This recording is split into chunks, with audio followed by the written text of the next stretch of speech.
بسم الله الرحمن الرحيم الحمد لله رب العالمين وأصلي وأسلم على أشرف الأنبياء والمرسلين نبينا محمد وعلى آله وصحبه أجمعين أما بعد. Donc on va continuer notre étude de Nur al-Uyun de l'imam Ibn Sayyid al-Nas rahimahullah. Et on était arrivé à la fin de la jeunesse du prophète alayhi salatu wassalam et à l'approche de la prophétie que le prophète sallallahu alayhi wa sallam a reçue. Donc on avait cité les événements qui prouvent la véracité du prophète sallallahu alayhi wa sallam et le fait qu'il était respecté dans son peuple. Qu'il était considéré comme étant as-sadiq al-amin, le véridique digne de confiance. Et donc,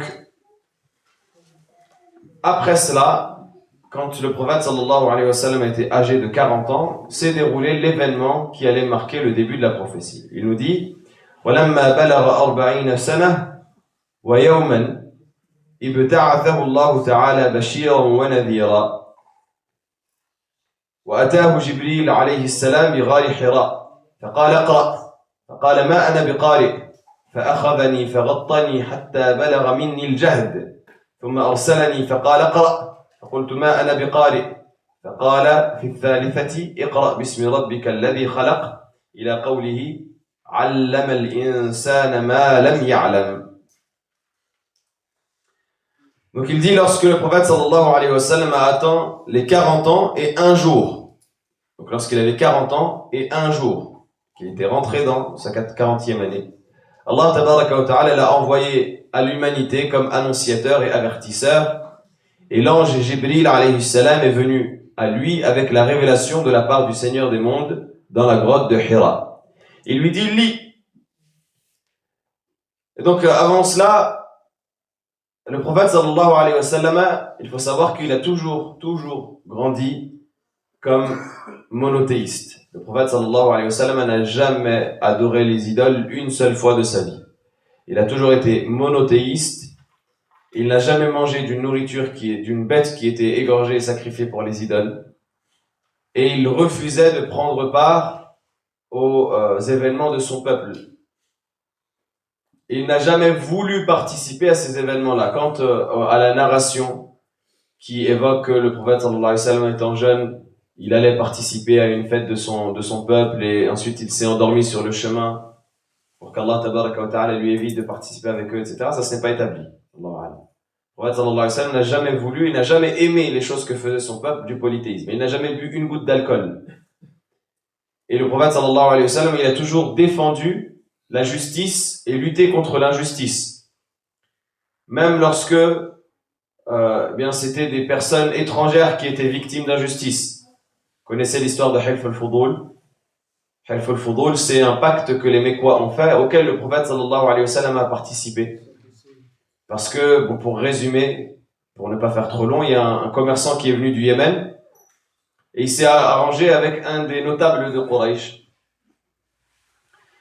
Et il lui a dit, je te donne ma marchandise et tu me payes. Le notable de Quraysh lui a dit, donne-moi ta marchandise et je te payerai plus tard. Je te donnerai ton argent plus tard. Et le Yéménite a accepté, il a dit d'accord. Et ensuite, quand il est revenu chercher son argent, le notable lui a dit, je vois pas de quoi tu parles. Il lui a dit, bouge d'ici, je sais pas de quoi tu parles. Je t'ai jamais promis quoi que ce soit. Et donc il lui a volé sa marchandise. Et donc là, le Yéménite, lui, qui était à l'extérieur, il n'était pas à domicile, il était dans un terrain qui n'était pas conquis, il n'avait personne pour l'aider. Il a commencé à crier à l'injustice en disant, qui viendra à mon secours, qui viendra m'aider?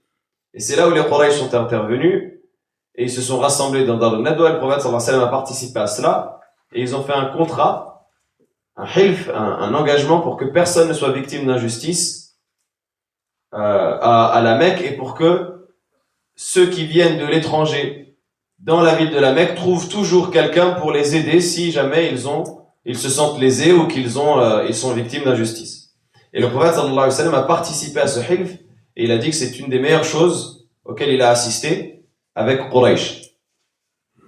Donc ça montre qu'il a toujours lutté contre l'injustice et il a toujours défendu la justice alayhi salatu wassalam.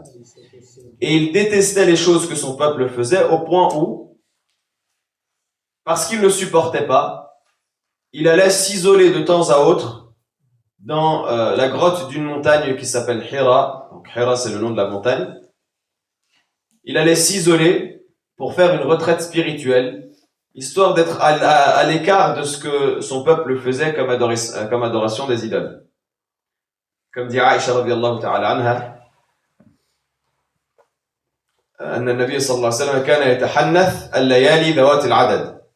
Le prophète sallallahu alayhi wa sallam faisait tahannuth, donc la méditation spirituelle. Il adorait Allah Ta'ala à travers la méditation et la réflexion, selon la religion d'Ibrahim alayhi salam, et les rites qui restaient de la religion d'Ibrahim alayhi salam. Al-layali dhawati al-adad, pendant de longues nuits. Ibn Hajar rahimahullah il commente ce hadith en disant c'était tout un mois dans lequel il faisait la retraite spirituelle et c'était le mois de Ramadan. Et c'est la raison pour laquelle, justement, âgé de 40 ans, le prophète sallallahu alayhi wa sallam est allé, comme à son habitude, pour faire cette retraite. Donc il a pris ses provisions. Il est allé, il s'est rendu sur la montagne et il s'est mis dans la grotte pour méditer et réfléchir et adorer Allah tabaraka wa ta'ala de cette manière. Quand lui est venu un homme dans la grotte dans laquelle il était, dont il n'attendait absolument pas la venue. Cet homme est venu le voir et lui a dit « Iqra, lis ». Et le prophète sallallahu alayhi wa sallam, il était illettré. Il ne savait ni lire ni écrire. Et la raison et la sagesse de cela, pour laquelle Allah Ta'ala ne lui a pas permis d'apprendre à lire et à écrire, c'est pour que les polythéistes ne disent pas « Ah, il a lu une ancienne écriture. Il est tombé sur un livre qui parlait des prophètes. Il a dit « Moi aussi, je vais être prophète. » Et c'est comme cela qu'il a clamé la prophétie. Non. Ayadan billah. Le prophète sallallahu alayhi wa sallam ne savait même pas lire et écrire pour tomber sur un écrit ancien ou... C'est pour ça que le prophète Allah Azza wa Jalla évoque ça dans le Coran. وَمَا كُنْتَ تَتْلُو مِنْ قَبْلِهِ مِنْ كِتَابٍ وَلَا تَخُطُّهُ بِيَمِينِكَ إِذًا لَارْتَابَ الْمُبْطِلُونَ. Tu ne lisais pas avant cela de livres ni n'écrivais. Tu ne lisais pas avant cela d'écrits ni n'écrivais toi-même. Si c'était le cas, eh bien les négateurs seraient pris de doute. Et donc cet homme-là, étrange, il vient voir le prophète sallallahu alayhi wa sallam. Déjà, le prophète sallallahu alayhi wa sallam n'attend pas sa venue.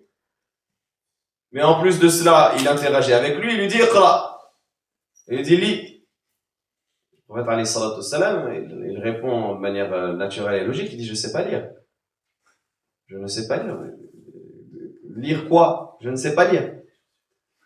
Et donc l'homme, il répète, il prend le prophète alayhi salatu wassalam, il l'attrape dans ses bras, et il le serre fort contre lui, il dit hatta balagha minni al-jahd.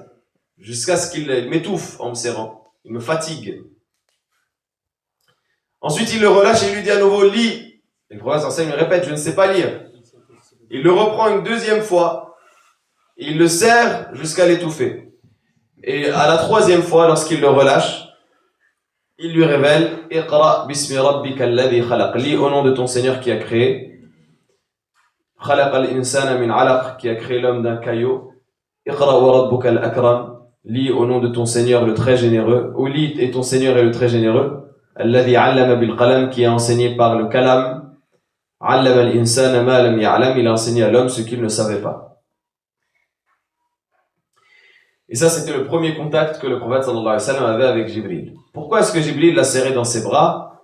Les savants ont donné moultes explications, mais parmi celles qui sont retenues, c'est que c'était dans un but pédagogique, pour que le prophète sallallahu alayhi wa sallam n'oublie jamais. Parce que vous savez, quand on a, entre guillemets, c'est un grand mot, mais quand on a un traumatisme ou quand on a quelque chose qui nous marque, ben, tous les événements, tous les détails qui sont liés à cette chose-là qui nous marque, on ne les oublie plus jamais.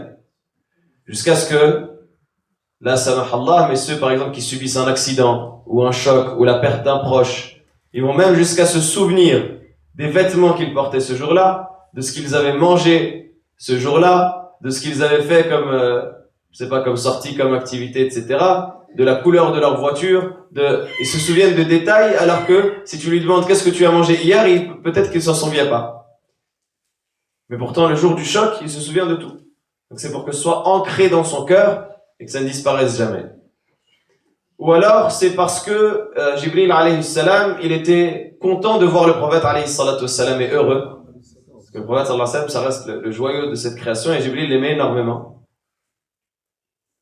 Comme tout le monde d'ailleurs et comme il se doit. Et donc quand il l'a serré, il dit c'est dammu mahabbatin. C'est comme s'il l'avait serré contre lui par amour et affection.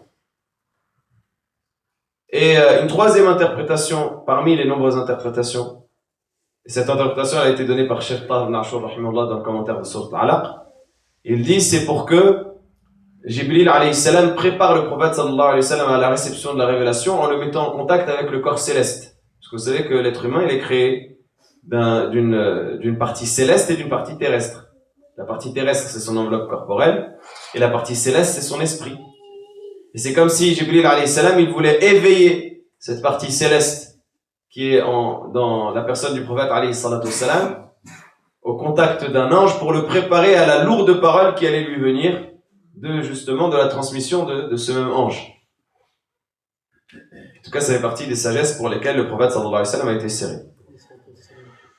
Et donc, tout cela, ça s'est déroulé un lundi. Il dit وَكَانَ مَبْدَأُ النُّبُوَّةِ فِيمَا ذُكِرَ يَوْمَ الْإِثْنَيْنِ ثَامِنَ شَهْرِ رَبِيعٍ الْأَوَّلِ. Donc ça s'est déroulé un lundi, il dit le 8 du mois de Rabi' al-Awwal, mais l'avis le plus correct, c'est que c'est le 12 également du mois de Rabi' al-Awwal. Un autre avis qui est évoqué, c'est que c'était le 12 du mois de Rabi' al-Awwal, et l'avis le plus répandu, c'est que c'était la 27e nuit du mois de Ramadan. Donc c'était pendant le mois de Ramadan. Donc soit le 8, soit le 12, soit le 8 Rabi' al-Awwal, soit le 12 Rabi' al-Awwal, soit pendant Ramadan. Et la 27e nuit en particulier. C'est pour cela qu'Allah Ta'ala dit Inna anzalnahu fi laylatin mubarakah ou Inna anzalnahu fi laylatil qadr. Il dit ensuite ثم حاصره أهل مكة في الشعب. Les gens de la Mecque l'assiégèrent, lui et les siens, dans la vallée qui est Shi'ab Abi Talib, la vallée de Abu Talib, son oncle. Alors, avant d'arriver à cela, il y a une succession d'événements qu'on va évoquer de manière très concise et résumée. Le prophète sallallahu alayhi wa sallam, au début de son appel, il a essayé d'appeler les Quraysh à Allah Ta'ala, mais il a très vite vu qu'ils allaient refuser et qu'ils allaient lui causer du tort. Au début, la réputation du prophète sallallahu alayhi wa sallam était telle que les Quraysh ont simplement vu ça d'un regard amusé. Les premiers instants de la révélation, lorsque le prophète sallallahu alayhi wa sallam a commencé à les appeler, ils ont commencé à se moquer de lui. C'est-à-dire, il dit des sornettes. Et donc le prophète sallallahu alayhi wa sallam a fait le choix stratégique de commencer par ce qu'on appelle ad-da'watu sirriya, la prédication secrète, donc de commencer à appeler les gens de proche en proche. Et c'est là où il a parlé à Abu Bakr, son ami, il a parlé à Khadija, son épouse, il a parlé à Ali ibn Abi Talib, son cousin et son futur gendre, et qui était également un enfant qui était sous sa responsabilité. Parce que Abu Talib était arrivé à un certain âge où il n'avait plus beaucoup d'argent, et il était fatigué, et donc il a demandé au prophète sallallahu alayhi wa sallam de s'occuper d'un de ses enfants, et le prophète sallallahu alayhi wa sallam a choisi Ali. Et donc Ali, il avait grandi avec le prophète alayhi wa sallam. C'est en quelque sorte comme si c'était son fils adoptif, en quelque sorte. Même si on a parlé de l'adoption à la précédente séance. Et Zayd ibn Haritha, justement, son ancien fils adoptif, avant que l'adoption ne soit interdite. Et donc ça, c'est les 4 premiers à s'être convertis. Dans quel ordre, Allahu A'lam, le plus correct, c'est de ne pas préciser d'ordre parce que les narrations à ce niveau-là ne sont pas précises, c'est-à-dire ne précisent pas cet ordre-là. Mais on dit Abu Bakr c'est le premier à s'être converti parmi les hommes, Khadija c'est la première à s'être convertie parmi les femmes, Ali c'est le premier à s'être converti parmi les enfants, et Zayd ibn Haritha c'est le premier à s'être converti parmi les mawali, parmi les esclaves ou les affranchis. Et ensuite, de proche en proche, Abu Bakr as-Siddiq, dès qu'il s'est converti, il est parti appeler d'autres personnes à l'islam. Et c'est là où il a appelé notamment Abu Ubaida ibn al-Jarrah, il a appelé les 10 premiers au paradis, quasiment. Uthman ibn Affan, ça fait partie des hasanats d'Abu Bakr. C'est Abu Bakr qui l'a appelé à l'islam. Sa'd ibn Abi Waqqas, Abdurrahman ibn Awf, Talha ibn Ubaidillah, Abu Ubaida ibn al-Jarrah, Saïd ibn Zayd.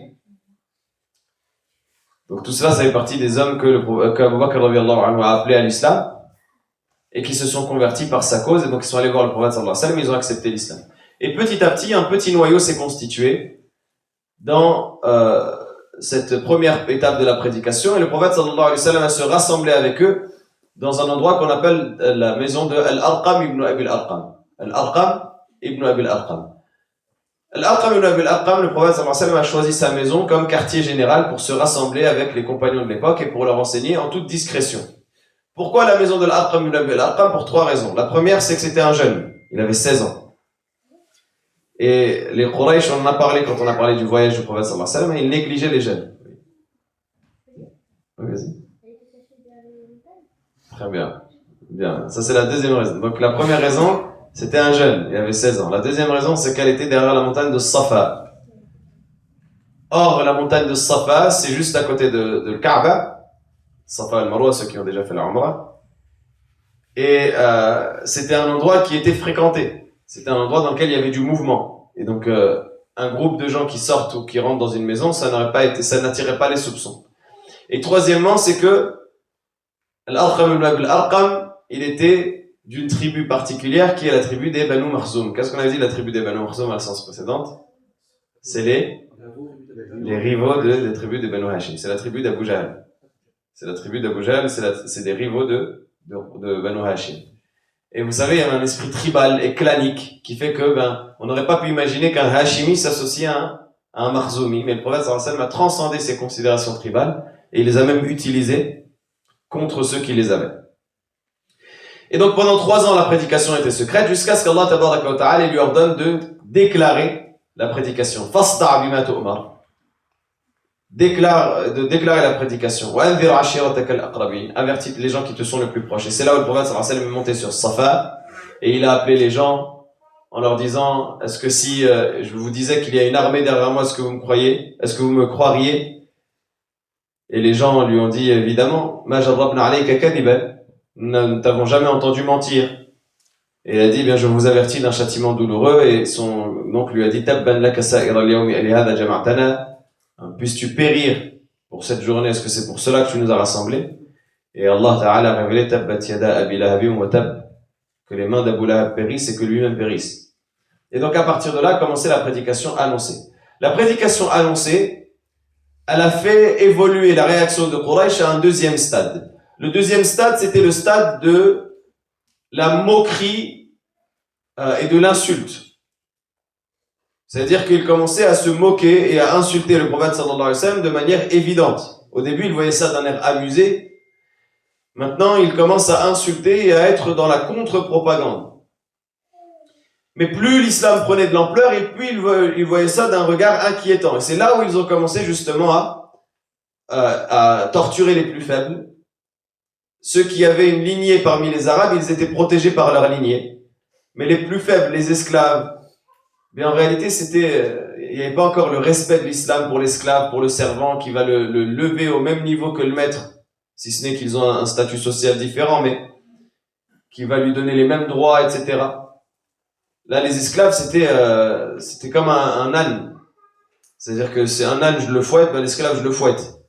Donc c'est pour cela que les esclaves qui avaient eu le courage de se convertir à l'islam et de l'annoncer, ils ont été torturés. Comme ça a été le cas du plus célèbre, qui est Bilal ibn Rabah al-Habashi, radiyallahu ta'ala anhu. Mais pas que lui. Également Ammar ibn Yasir, sa mère, Soumaïa, et son père également ont été torturés. Et d'autres, jusqu'à ce que Soumaïa ait été tué même par Abu Jahl, la'anahullah, qui lui a planté une lance dans ses parties intimes, après l'avoir torturé pour qu'elle renie la foi.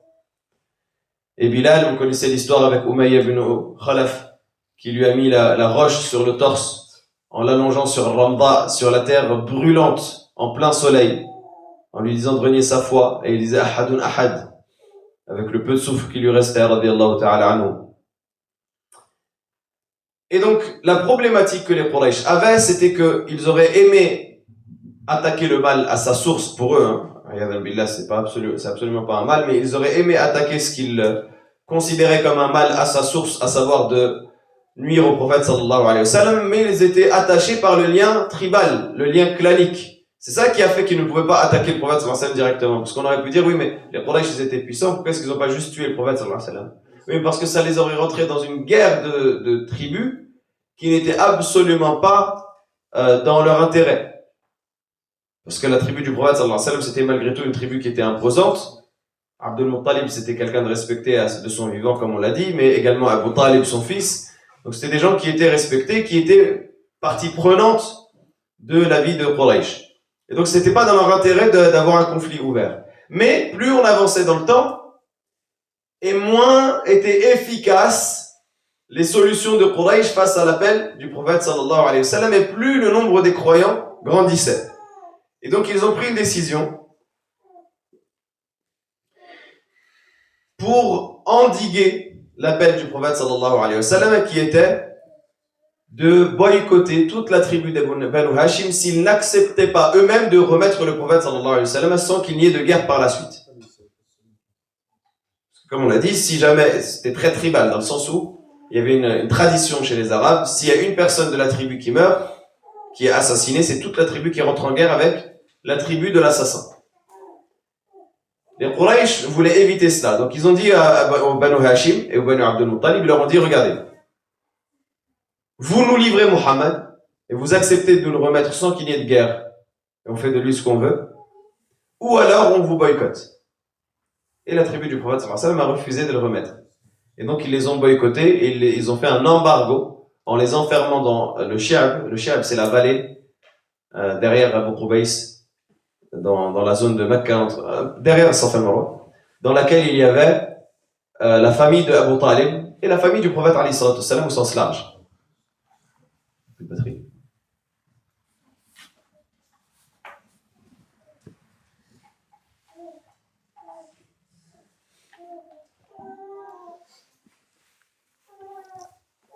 Donc on a dit le Shi'ab, c'est la vallée dans laquelle il y avait la famille de Abu Talib, la famille du prophète sallallahu alayhi wa sallam au sens large. Et donc, ils les ont enfermés dans cet endroit-là, ils leur ont fait un embargo qui était que ils ont refusé d'acheter de quoi que ce soit ou de leur vendre quoi que ce soit, y compris la nourriture. Et ils ont refusé de les marier à leurs filles ou de marier donc de marier leurs garçons à leurs filles ou de marier leurs filles à leurs garçons. Et ils ont refusé tout échange, de quelque manière que ce soit, et ça a été une période très difficile pour la famille du prophète sallallahu alayhi wa sallam. Ça s'est déroulé de la 6e année de la révélation à la 9e année de la révélation. Donc également, pendant 3 ans, il y a eu cet embargo-là.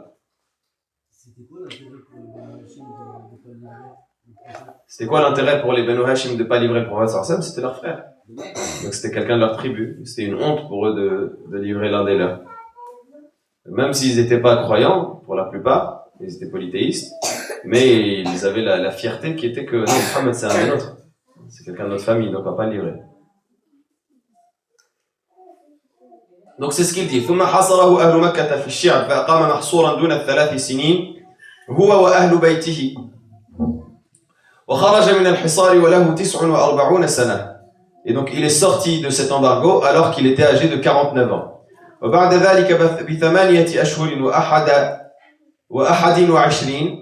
و21 يوما مات عمه أبو طالب وماتت خديجة بعد أبي طالب ب3 أيام.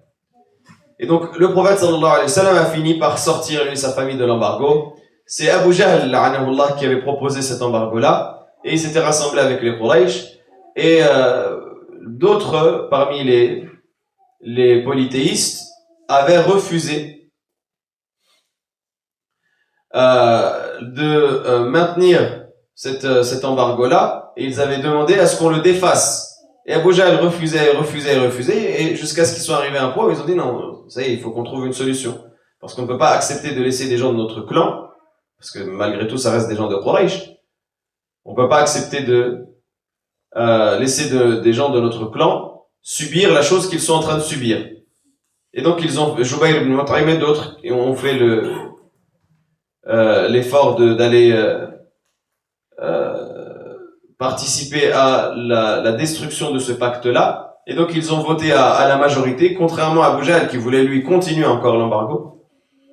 Ils ont voté à la majorité de libérer le blocus sur la famille du prophète sallallahu alayhi wa sallam, et c'est comme cela que le prophète sallallahu alayhi wa sallam est sorti de cette difficulté. Mais la vie du prophète sallallahu alayhi wa sallam, c'est فَإِنَّ مَعَ الْعُسْرِ يُسْرًا. La vie du prophète sallallahu alayhi wa sallam, c'est une succession de difficultés et de facilités.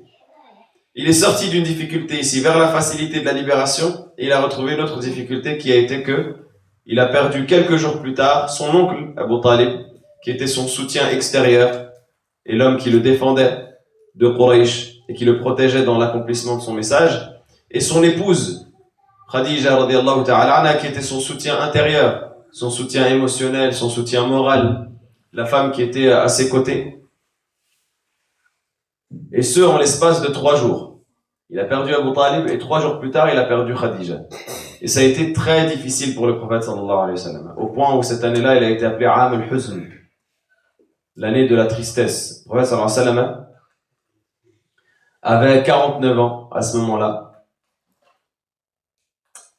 Donc 49 ans au moment où il est sorti de l'embargo, et 8 mois plus tard, il a perdu, donc 8 mois et 21 jours plus tard, il a perdu Abu Talib et Khadija radiallahu ta'ala anha. Ensuite, il dit وَلَمَّا بَلَغَ 50 سَنَةً و3 أشهر قَدِمَ عَلَيْهِ جِنُّ نَصِيبِينَ فَأَسْلَمُوا. Il dit, et à 50 ans et 3 mois, des djinns de Nasibin vinrent à lui et embrassèrent l'islam. Iblis, la'anahullah, lorsque le prophète sallallahu alayhi wa sallam a été envoyé, les djinns ont remarqué qu'ils n'arrivaient plus à écouter le destin dans le ciel le plus bas de ce bas monde. À chaque fois, ils étaient lapidés par des bolides. Et donc, ils se sont interrogés. Et Iblis leur a dit, c'est sûrement qu'il y a quelque chose qui s'est passé sur terre, allez voir. Plusieurs groupes de djinns se sont détachés pour voir ce qu'il aurait pu se passer sur terre, et un groupe de Nasibin. Nasibin, c'est une région qu'il y a dans le sud de la Turquie, actuelle, donc entre la Turquie et dans la terre du Cham. Ils sont partis de cette région-là, et ils sont arrivés jusqu'à Mecca. Ils ont rencontré le prophète sallallahu alayhi wa sallam qui revenait de Taïf.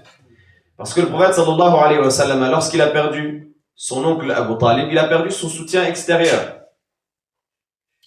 Et donc il n'avait plus personne pour l'aider à accomplir sa da'wah sans en venir aux mains. L'objectif, c'était pas de venir aux mains et de déclarer une guerre. C'était d'appeler Allah Ta'ala de manière pacifique dans un premier temps.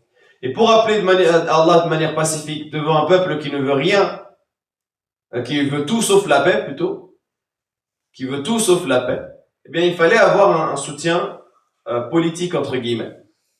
Et c'est pour cela que le prophète sallallahu alayhi wa sallam a cherché. Il a cherché dans les tribus des Arabes qui venaient pour le pèlerinage, mais son oncle faisait de la propagande derrière lui. Il marchait derrière le prophète sallallahu alayhi wa sallam, il disait ne l'écoutez pas, c'est un fou, ne l'écoutez pas, c'est un menteur, ne l'écoutez pas, c'est un sorcier. Et donc quand il a vu qu'il ne pouvait pas avoir de soutien dans sa terre, il est parti dans une terre proche qu'il connaissait, parce qu'il y avait vécu certaines années de sa jeunesse, qui est Taïf. Il est parti demander de l'aide aux gens de la tribu de Taïf, mais les gens de la tribu de Taïf de la ville de Taïf l'ont rejeté de la pire des manières et se sont moqués de lui. Les 3 notables principaux de la ville de Taïf se sont moqués de lui, ils ont refusé de le recevoir et de l'écouter. Et ils ont ordonné à leurs enfants et aux faibles d'esprit de la ville de sortir pour lapider le prophète sallallahu alayhi wa sallam, ainsi que son compagnon qui était Zayd ibn Haritha, avec des pierres au point où les jambes du prophète sallallahu alayhi wa sallam étaient ensanglantées. Et donc la tristesse de cette difficulté-là, elle a été effacée en quelque sorte par une belle nouvelle qui est que le prophète sallallahu alayhi wa sallam, son appel a convaincu des djinns avant les hommes. C'est quand le prophète sallallahu alayhi wa sallam est rentré à Mecca, eh bien il s'est arrêté à la limite de Mecca pour prier. Il a lu le Coran dans sa prière et les djinns ont entendu. Et c'est là où ils disent قُلْ أُوحِيَ إِلَيَّ أَنَّهُ اسْتَمَعَ نَفَرٌ مِنَ الْجِنِّ فَقَالُوا إِنَّا سَمِعْنَا قُرْآنًا عَجَبًا. Nous avons entendu une lecture étonnante, une récitation étonnante. Et ils se sont convertis. Également dans Sourate Al-Ahqaf, وَإِذْ صَرَفْنَا إِلَيْكَ نَفَرًا مِنَ الْجِنِّ. Ils ont été envoyés par Shaitan pour voir ce qui se passait, c'est ça? Oui, exactement. Et quand vous dites qu'ils sont sortis de la Turquie, comment ça? Non, ils étaient dans la région de Nasibin. Ils étaient dans la région de cette région de Nasibin. Et donc lorsque le prophète sallallahu alayhi wa sallam il dit ولما بلغ 53 سنة هاجر من مكة إلى المدينة في يوم الاثنين ل8 خلون من ربيع الأول ودخل المدينة يوم الاثنين فأقام بها 10 سنين سواء وتوفي صلى الله عليه وسلم. Il dit lorsque le prophète sallallahu alayhi wa sallam a atteint عفوا ولما بلغ 51 سنة و9 أشهر أسري به من بين زمزم والمقام إلى بيت المقدس ثم أتي بالبراق فركبه وعرج به إلى السماء وفرضت الصلاة. Lorsque le prophète sallallahu alayhi wa sallam a atteint 51 ans et 9 mois, il fut transporté de l'espace situé entre Zamzam et entre le maqam d'Ibrahim. Zamzam, le puits de Zamzam est juste en face de la Kaaba. Je ne sais pas si vous avez déjà vu une carte qui montre l'endroit du puits de Zamzam. Le puits de Zamzam, il est à l'intérieur, en bas il est dans le sous-sol, juste en face de la Kaaba. Et fut un temps, les plus anciens vont peut-être s'en souvenir, même si ça commence à être une génération qui est passée. Vos grands-parents, s'ils ont fait le Hajj, ils vont peut-être s'en souvenir. Avant, les gens descendaient dans le puits pour récolter de l'eau Zamzam.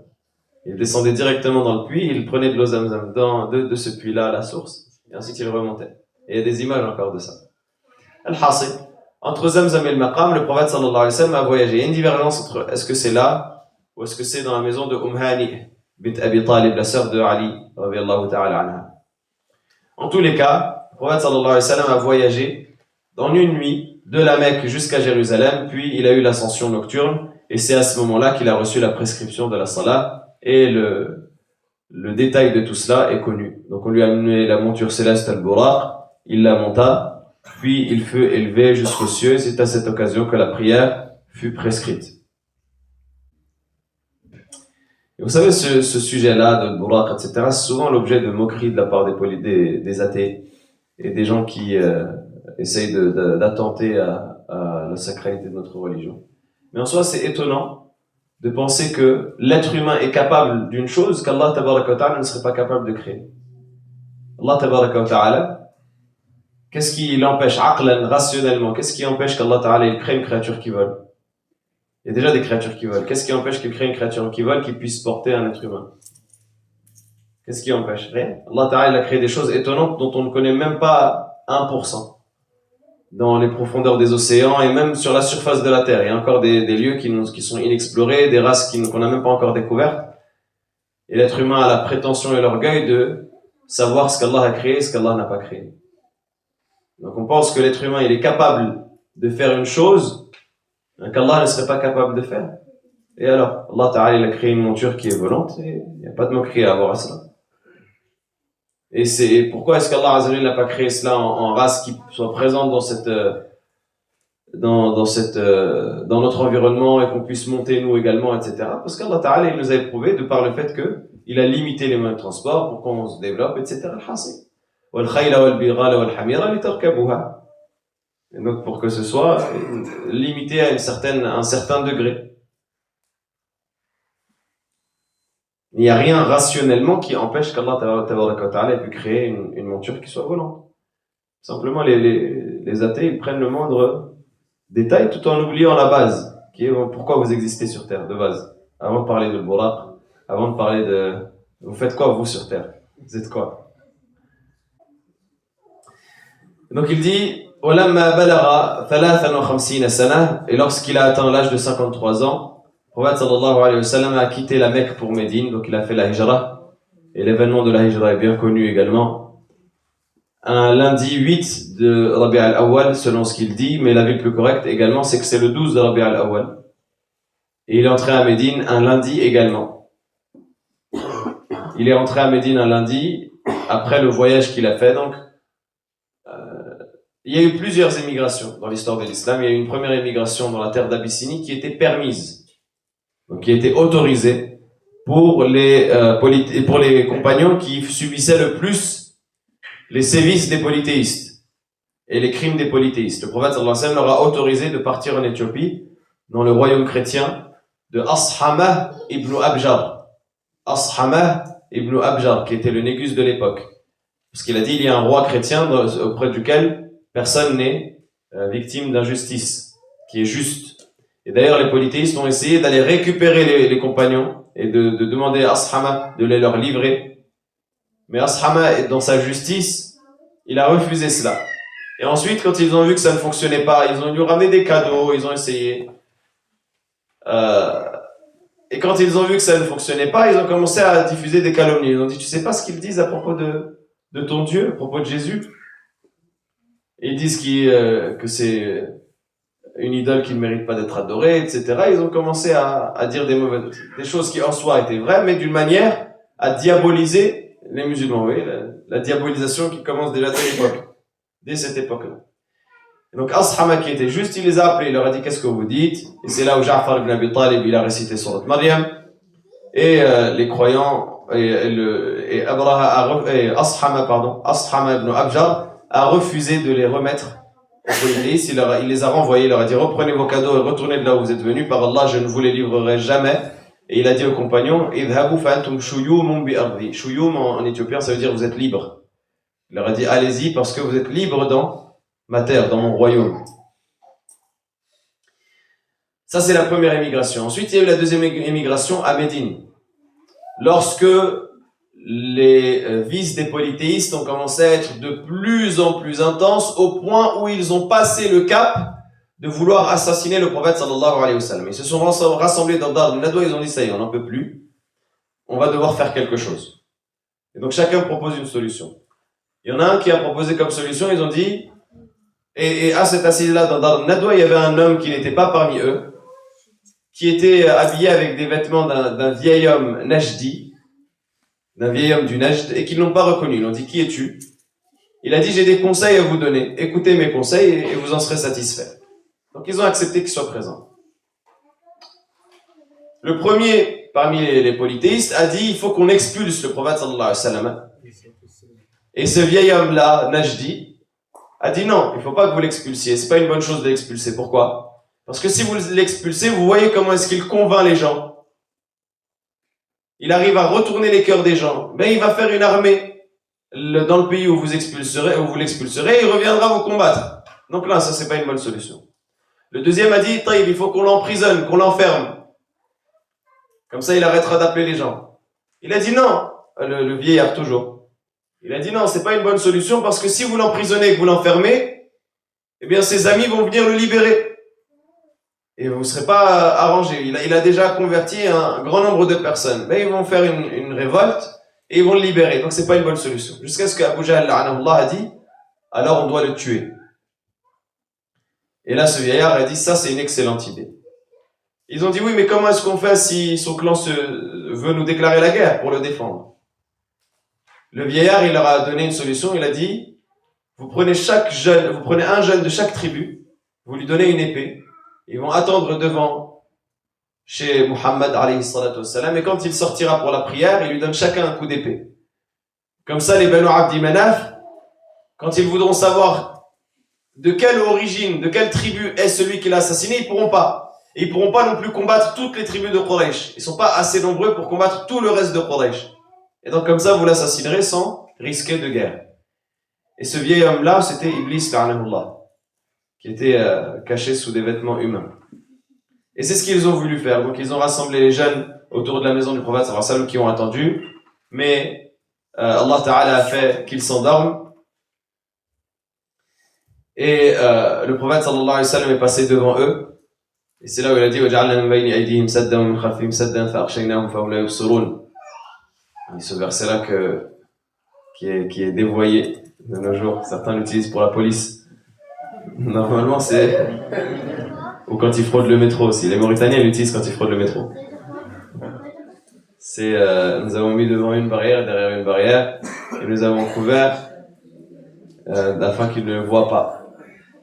Mais en réalité, ça a été cité pour couvrir la vue de ces jeunes parmi Quraysh. Une narration dit qu'ils se sont endormis. Une autre dit qu'ils ne voyaient pas, tout simplement. C'est peut-être vrai pour une partie du groupe et l'autre partie. Au point où le prophète sallallahu alayhi wa sallam mettait de la terre sur leur tête et ils ne s'en sont pas rendus compte. Il disait shahatil wujuh, que les visages soient enlaidis.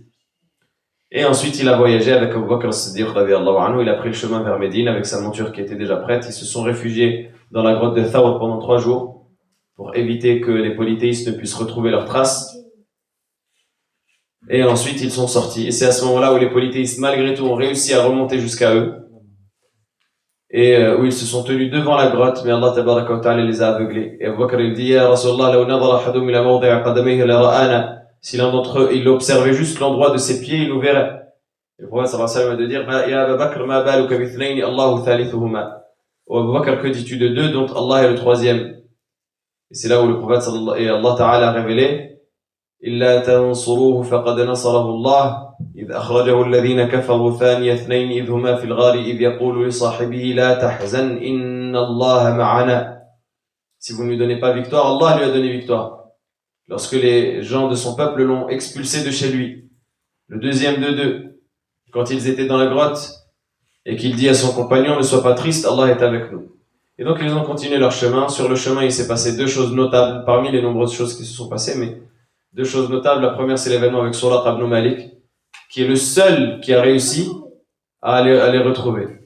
Et quand il est arrivé devant eux, il était sur une terre solide, sur une terre dure. Et pourtant, son cheval s'est enfoncé dans le sol.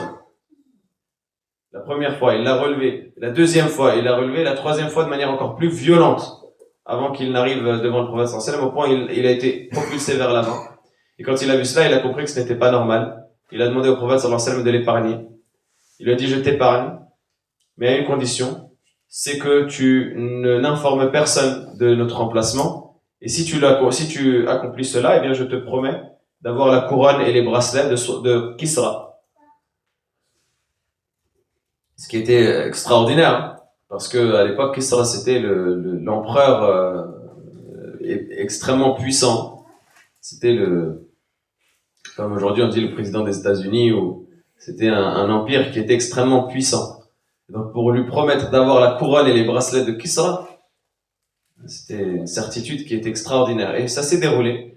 Et ça s'est même pas déroulé à l'époque du prophète sallallahu alayhi wa sallam, ça s'est déroulé à l'époque de Omar al-Khattab. Parce que l'empire perse, Kisra c'est le Khosrow, le gouverneur de l'empire perse.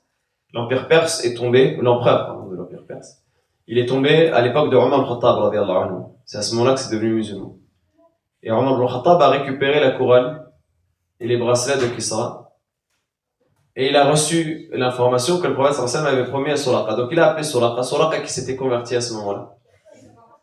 Et il a appelé Suraqa et il lui a donné la couronne et les bracelets.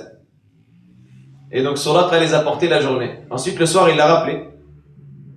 Il lui a dit rends la couronne et les bracelets. Il a dit non mais le prophète sallallahu alayhi wa sallam m'a dit que je les aurais. Il a dit oui il a dit que tu les aurais et tu les as eu. Maintenant rends l'argent aux musulmans. Parce qu'il a dit ça fait partie de Baytul Mal. Et donc c'est pas acceptable que tu puisses garder une chose qui appartient à Baytul Mal. Al-Hasil, ça c'est le premier événement. Et le deuxième événement c'est le hadith de Ma'bad al-Khuza'iyya. Le prophète sallallahu alayhi wa sallam est passé devant une tente d'une vieille dame qui s'appelait Ma'bad. Et il lui a demandé l'hospitalité. Elle a dit je veux bien vous accorder l'hospitalité mais j'ai rien pour vous nourrir. J'ai qu'une chèvre, elle ne donne pas de lait, elle est trop sèche, elle est trop affaiblie pour donner du lait. Et le prophète sallallahu alayhi wa sallam, il a dit est-ce que tu me permets de la voir? Et elle a dit oui. Il a passé sa main sur les pilles de cette chèvre-là qui se sont remplies de lait. Et il l'a trait une première fois avec un grand bol qu'il a donné à Abu Bakr. Et une deuxième fois avec un grand bol qu'il a donné à leur servant, Abdullah ibn Urayqit. Une troisième fois avec un grand bol qu'il a donné à Ma'bad. Une quatrième fois avec un bol dans lequel il a bu. Et il a laissé un bol ensuite en supplément pour Ma'bad. Au point où lorsque Abu Ma'bad, son mari, est venu, il a dit mais d'où est-ce que tu as eu ça? Une chèvre ne donne pas de lait. Et elle lui a raconté l'histoire et elle a fait un hadith qui est un des plus fidèles descriptifs de l'apparence du prophète sallallahu alayhi wa sallam. D'ailleurs dont on va voir une certaine partie dans la suite de cet ouvrage qui évoque les shama'il du prophète sallallahu alayhi wa sallam. Elle a évoqué sa beauté, son charisme, sa manière de parler, le respect qu'il inspirait, etc. Et ensuite, le prophète sallallahu alayhi wa sallam a continué jusqu'à arriver à Médine. Il est rentré par Quba, par le quartier de Quba. Et il est resté à Quba pendant une semaine. Il a construit là-bas la mosquée. Donc il est arrivé un lundi. Il est resté jusqu'au vendredi. Le vendredi, il s'est déplacé vers le centre de Médine. Il a pris la première prière de Jumu'ah dans le quartier des Salim ibn Auf. Et ensuite, il est arrivé jusqu'au centre de Médine. Dans son arrivée, les Médinois étaient déjà musulmans. Parce qu'il faut savoir que les Médinois, ils ont déjà rencontré le prophète sallallahu alayhi wa sallam, et c'est comme cela que le prophète sallallahu alayhi wa sallam a migré à Médine. Ils l'ont rencontré à la Mecque. Les gens de Médine, ils étaient venus à la Mecque, à la base pour chercher un pacte avec Quraysh. Pour que les Quraysh les aident contre les Juifs qui étaient à Médine, parce qu'il y avait des conflits, des combats, etc. Et contre eux, d'ailleurs, même certains autres ennemis, ils cherchaient un pacte de protection avec les Quraysh. Et quand ils sont arrivés, ils ont entendu parler du prophète sallallahu alayhi wa sallam, eux, les gens de Médine, ils vivaient avec les Juifs. Et les Juifs, ils leur parlaient tout le temps d'un prophète qui allait venir, avec qui ils allaient les combattre.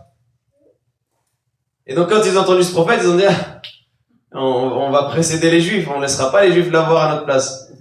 Et donc ils sont partis le voir, et ils ont cru en lui. Et ensuite ils sont revenus l'année suivante pour faire le premier pacte de ce qu'on appelle l'Aqaba, le pacte de l'Aqaba, qui était un pacte sur la foi. Et le deuxième pacte de l'Aqaba, l'année d'après, en l'an 12, avant l'année de l'Hégire, qui était un pacte politique, dans lequel ils ont promis au prophète sallallahu alayhi wa sallam la protection, afin qu'il délivre son message. Et subhanallah, il a cherché le pacte justement. Il a cherché le pacte donc le pacte de soutien des gens de son peuple et de sa tribu, de ceux qui étaient le plus proches. Il l'a pas trouvé dans ceux qui étaient le plus proches. Il l'a trouvé ensuite chez des gens qui étaient à 500 km de sa terre natale, des gens auxquels il ne s'attendait même pas. Et c'est là où Allah Ta'ala nous donne des issues, de là où on ne s'attend pas. Et donc, à partir de là, bien, les gens de Médine ont commencé à se convertir. Le prophète sallallahu alayhi wa sallam leur a envoyé Mus'ab ibn Umayr pour leur enseigner la foi, à tel point que lorsque le prophète sallallahu alayhi wa sallam est arrivé à Médine, quasiment toute la ville de Médine était déjà musulmane, avant même que le prophète sallallahu alayhi wa sallam n'arrive. Et donc, il l'a accueilli avec joie et avec grand bonheur. Ils ont célébré sa venue avec notamment Tala al-Badru alayna, la poésie que vous connaissez. Et le prophète sallallahu alayhi wa sallam était sur sa chamelle et il avançait, et chaque fois qu'il arrivait devant le terrain de quelqu'un, il essayait de tirer sa chamelle pour qu'il s'installe. Et le prophète sallallahu alayhi wa sallam disait Da'uha fa innaha ma'moura, laissez-la parce qu'elle suit un ordre divin, jusqu'à ce qu'il arrive sur un terrain qui appartenait à deux orphelins qui faisaient partie de la tribu de la famille maternelle de son père, les Banu Najjar. Et ce terrain-là, il appartenait à ces deux orphelins. Et quand la chamelle s'est arrêtée dessus, il a demandé à qui était ce terrain. Ils lui ont dit à deux orphelins. Il a dit amenez-les. Quand ils ont vu le prophète sallallahu alayhi wa sallam s'arrêter sur le terrain, il a dit on te l'offre, ya Rasulullah. Et le prophète sallallahu alayhi wa sallam a refusé. Il a dit non. Il a pris de l'argent qu'il avait, il a acheté ce terrain-là pour construire la mosquée. Donc la première chose qu'il a faite, c'est qu'il a construit la mosquée. Et ensuite, il a commencé à construire autour de la mosquée ses maisons. Avant d'avoir sa maison, il a logé chez le compagnon Abu Ayyub al-Ansari, radiyallahu ta'ala anhu. Il a logé en bas, et Abu Ayyub était en haut. Et Abu Ayyub était gêné d'être au-dessus du prophète sallallahu alayhi wa sallam. Donc il a dit, ah Rasulullah, pourquoi est-ce que tu prends pas l'étage? Moi, je suis gêné d'être au-dessus de toi. Et le prophète alayhi salatu wassalam a souri et lui a dit, c'est mieux pour nous, pour qu'on puisse sortir facilement et accueillir les gens. Et donc le prophète sallallahu alayhi wa sallam a logé 8 mois chez Abu Ayyub al-Ansari, avant de construire sa maison autour de la mosquée du prophète sallallahu alayhi wa sallam. Et donc il a vécu à Médine pendant 10 ans, dans lequel il y a eu énormément d'événements, de batailles, de succession d'événements respectifs, dans lesquels au début le prophète sallallahu alayhi wa sallam essayait de récupérer les butins, comme on va le voir, donc des richesses qui avaient été volées à Mecca par les polythéistes, parce que quand ils sont partis pour la hijra, ils ont tout laissé derrière eux, et les polythéistes ne se sont pas gênés pour se servir. Et donc il essayait de récupérer les butins. C'était ça les premières batailles. Les premières batailles du prophète sallallahu alayhi wa sallam, c'était des expéditions dans le but de récupérer un butin pour avoir une équivalence de ce qu'on leur avait volé à la Mecque. Et c'est de là que vient la célèbre bataille de Badr, pour laquelle ils n'étaient pas préparés au combat, etc. Et donc une succession de batailles, ensuite la vengeance, ensuite d'autres vengeances, jusqu'à arriver au moment où les croyants étaient suffisamment forts pour se considérer comme n'étant plus menacés par Quraysh. Et c'est là où le prophète sallallahu alayhi wa sallam a décidé d'aller faire la Umrah, sauf que les Quraysh n'ont pas accepté cela, donc ils ont fait un pacte avec lui, un traité de paix pour 10 ans, à condition qu'ils ne fassent pas la Umrah cette année, mais qu'ils la rattrapent l'année suivante, pour éviter que ce soit une humiliation pour eux, que ce soit un minimum contrôlé.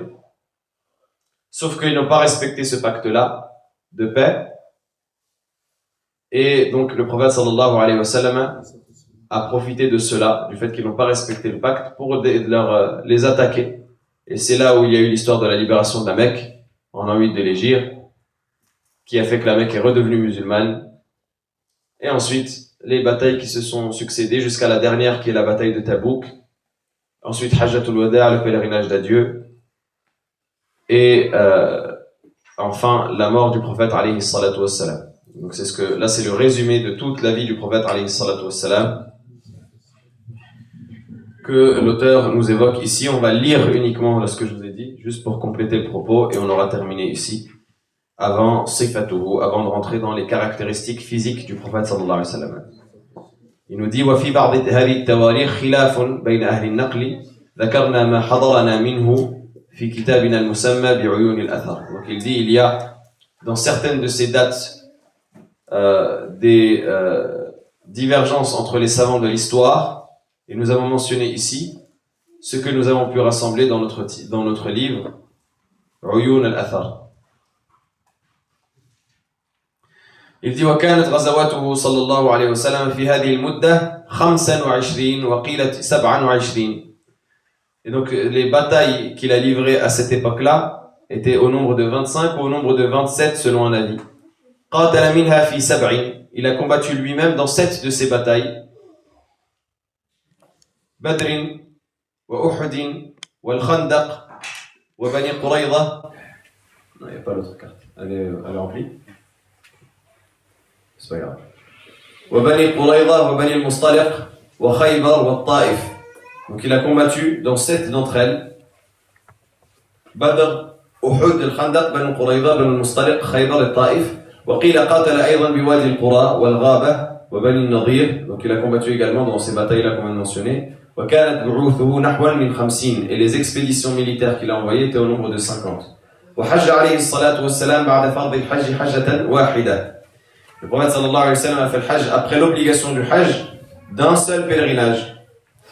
وقبل ذلك مرتين. Et avant cela, à 2 reprises. Donc avant le pèlerinage en islam, il l'a fait à 2 reprises. Selon ce qu'il rapporte ici. وخرج في حجة الوداع نهارا بعد أن ترجل وادهن وتطيب. Et donc il est sorti dans le pèlerinage d'adieu le matin. Donc il est sorti en plein jour, après avoir peigné ses cheveux, appliqué de l'huile parfumée et mis du parfum, selon l'avis qu'il rapporte ici. Après on ne rentre pas dans le détail juridique, là on se contente d'évoquer l'aspect de Sira. فبات بذي الحليفة. Et donc il a passé la nuit au miqat de Médine qui est ذو الحليفة. وقال أتاني الليلة آت من ربي فقال صلي في هذا الوادي المبارك وقل عمرة في حجة. Et il dit m'est venu en cette nuit une personne de un envoyé de mon Seigneur qui m'a dit prie dans cette vallée bénie et dit umratun fi hajja, une umra dans un hajj. Fa ahrama biha qarina. Donc il a fait l'ihram en qiran. Ça c'est un grand sujet de divergence. Est-ce qu'il a fait l'ifrad en qiran, en tamattu' ou en est-ce qu'il a fait l'ihram en qiran, en tamattu' ou en ifrad? Pour le Maliki on dit qu'il a fait l'ihram en ifrad. Et c'est le plus correct. Mais les Ahnaf, ils divergent, qu'Allah les guide.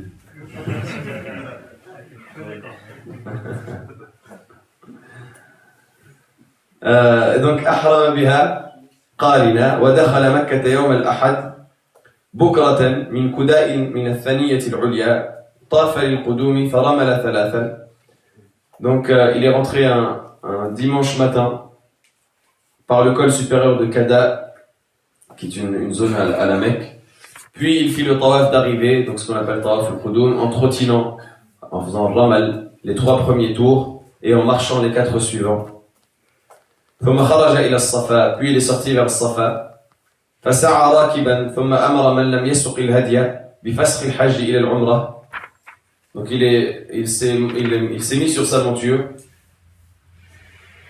Et ensuite, il a ordonné à ceux qui n'avaient pas amené le hadi, qui n'avaient pas amené la bête sacrificielle, de annuler leur hajj pour passer à la umrah. Donc de passer du hajj à la umrah, ce qu'on appelle le tamattu'. Et c'est cela sur quoi se base le Hanabila et certains Shafi'iyya aussi, pour dire que tamattu' est meilleur. C'est le fait que le prophète sallallahu alayhi wa sallam l'a ordonné. Mais en réalité, il l'a ordonné pour une sagesse, pour faciliter à ses compagnons. ونزل بأعلى الحجون.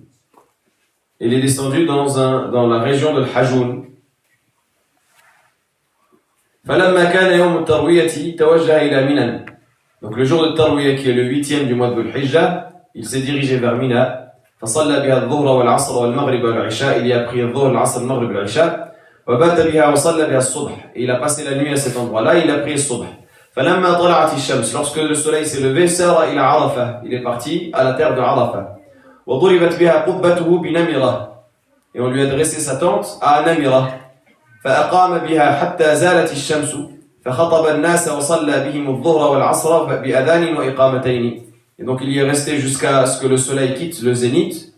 Ensuite il a prononcé son discours, il a prié pour les gens, Dhuhr al-Asr, de 2 unités, avec un adhan et 2 iqam.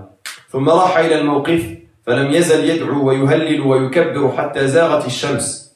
Ensuite il est allé vers le mawqif de Arafah et il n'a pas cessé d'invoquer et de prononcer tahlil, de dire la ilaha illallah et de prononcer takbir jusqu'à ce que le soleil se couche.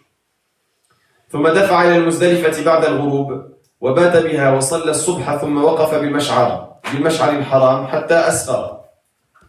Il dit ensuite il a passé ونحر يوم نزوله منا, donc il a sacrifié le jour où il s'est arrêté à Mina. وأفاض إلى البيت فطاف به 7, donc ensuite il est allé vers la Kaaba et il a fait le tawaf à 7 reprises. ثم أتى السقاية فاستسقى, puis il est allé vers Zamzam et il a bu de l'eau de Zamzam. ثم رجع إلى منا, donc ensuite il est allé jusqu'à Mina, donc il est revenu à Mina après avoir fait le tawaf. ثم نفر في اليوم الثالث فنزل المحصب وأعمر عائشة رضي الله عنها من التنعيم ثم أمر بالرحيل ثم طاف للوداع وتوجه إلى المدينة وأما عمره فأربع كلها في ذي القعدة. Donc ensuite il quitta Mina le 3e jour, il fit halte à Al-Muhassab et permit à Aïcha radiallahu ta'ala anha d'accomplir une umrah depuis Tan'im. C'est pour ça qu'on appelle maintenant cette mosquée Masjid Aïcha. À la base, c'est la région de Tan'im, c'est la limite de la terre sacrée à Mecca. Et il y a une mosquée à cet endroit-là qui a été construite, qu'on appelle Masjid Aïcha, parce que Aïcha fait la umrah à partir de là. Puis il ordonna de reprendre la route, il fait ensuite le tawaf d'adieu et se dirigea vers Medina. Quant à ses umrahs, il en accomplit 4, toutes pendant le mois de Dhul Qa'dah. Wallahu a'lam, alhamdulillahi rabbil alamin.